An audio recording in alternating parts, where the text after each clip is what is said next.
Hello art lovers, and welcome back to another process video. Since I didn't get the opportunity to do so with my self-portrait, I wanted to show you guys a little bit of how I do skin tones. So to keep this pretty simplified, you want to start out with whichever skin tone as a base color, and then use primary colors to add depth. You want to also keep in mind your light source, so your skin tone will definitely be darker on, for this case, the left side than the right side, because the light is coming from the right. Now for realistic skin tones, red is used to denote where there's more blood, so you would use it on the fingertips, the tip of the nose, or the tips of the ears, also anywhere there's blush like the cheeks. Next would be yellow, which is a good transition into your light source and also helps to bring life to the skin. Next is the blue and purple, which is used to create shadows. Not every artist will choose to use blue and purple, but I feel like it definitely adds to the value of the piece. Another very important tip that I should mention is that you want to make sure that each of these color layers is completely dry before you add the next one. This helps you to really build up the color, and you can go in and reapply any color layers that are lacking in vibrancy.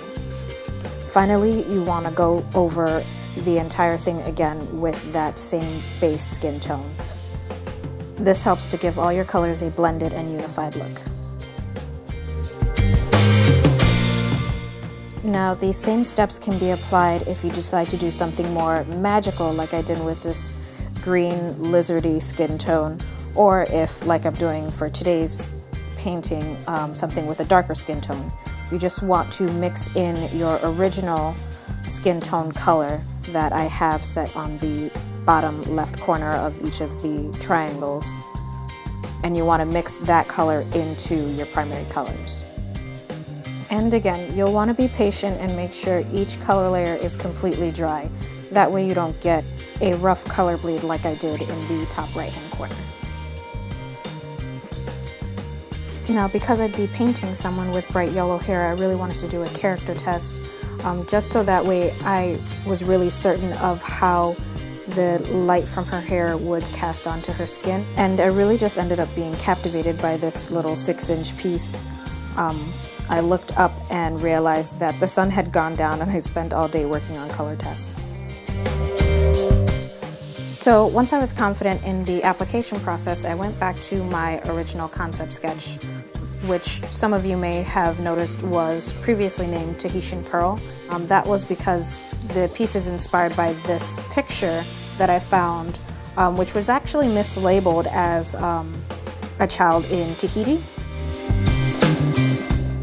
After doing some more research and really just trying to find more images of people with dark skin and natural blonde hair, I learned that these characteristics are much more prevalent in people from the Solomon Islands.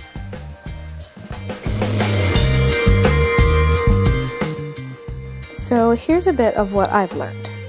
The Solomon Islands are actually a nation of over 900 islands in the South Pacific Ocean.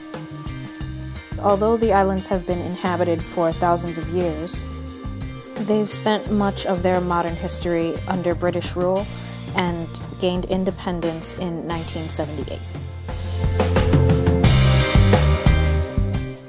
The majority of Solomon Islanders are ethnically Melanesian, although Polynesian and Micronesian are two other significant groups, as well as a few thousand ethnically Chinese inhabitants.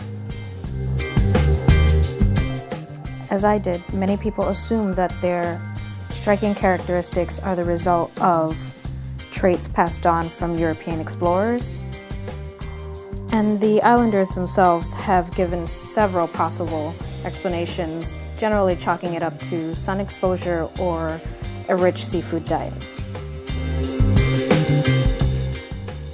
After extensive research and genetic tests done by Stanford University in 2010, it was discovered that the common occurrence of blonde hair among these dark-skinned indigenous peoples was actually due to a completely homegrown genetic variant that is distinctively different from the gene that leads to blonde hair in Europeans.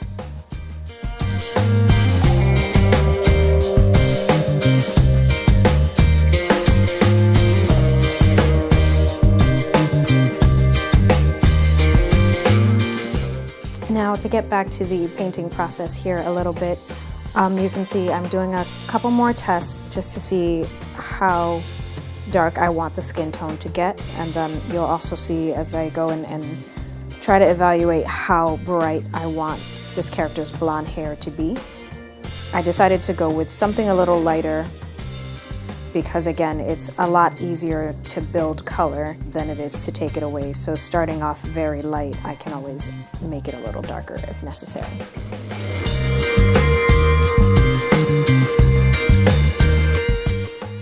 Now this is the completed ink illustration, and you'll see as I begin to lay down the skin tone. I decided to go with the darker tone just so that there was a higher contrast between her skin and her hair.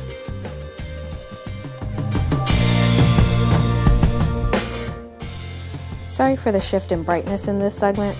I had just set up my new desk in front of the window because I love to paint in the sun, but I forgot to set my camera to account for every time the clouds shifted.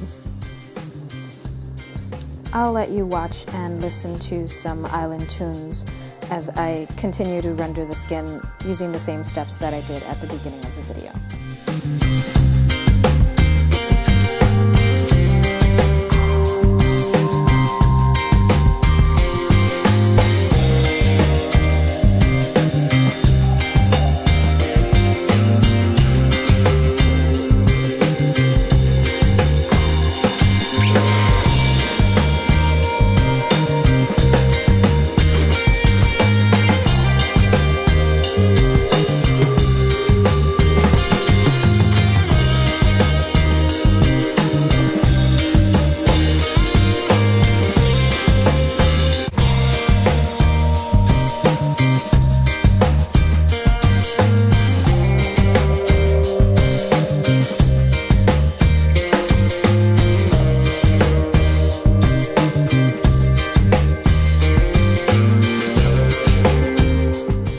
As I work on the hair, I lay in the overall values and shadows, and then the texture.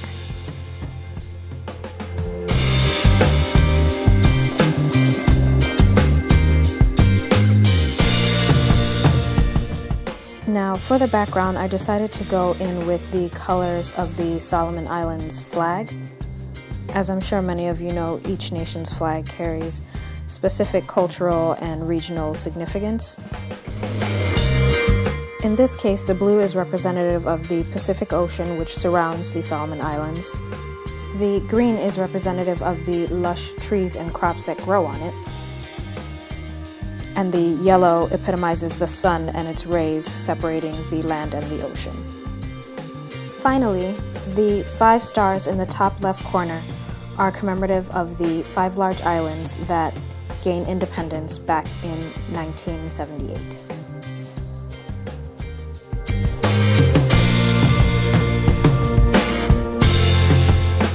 Initially, I had intended on adding 5 large stars somewhere in this piece, but I decided to let the many white pearls be representative of the hundreds of small islands that have now been added to this unique nation.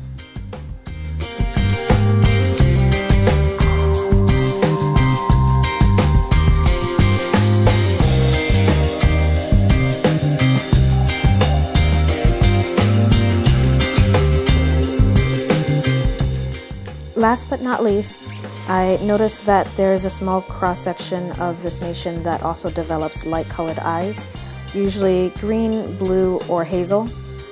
So I decided to give her these beautiful steel blue eyes that would really pop against her nice warm skin. Overall, I really love the end result of this piece, especially the gold detailing, and the little pearlescent additions. I really like the texture of the background. I did notice that doing the darker green and blue of the background kind of made her skin tone seem a little bit lighter by comparison, but I'm happy with the result. I could have gone over her skin with one more layer of the dark brown, but at this point I didn't want to mess up her eyebrows or her very pale eyelashes. I just knew I wouldn't be able to recreate that, so I didn't want to disturb a good thing. As always, thank you all so much for watching. I really hope you enjoyed the process of this piece. For those of you that are in the Chicago area, tomorrow is the closing show for the Art Diaries showcase at the Zhou Art Center. I also have the Her.Ehibition coming up April 14th in Bucktown, so if you'll be in the area, it would be awesome if you came to that. This darling will be for sale there.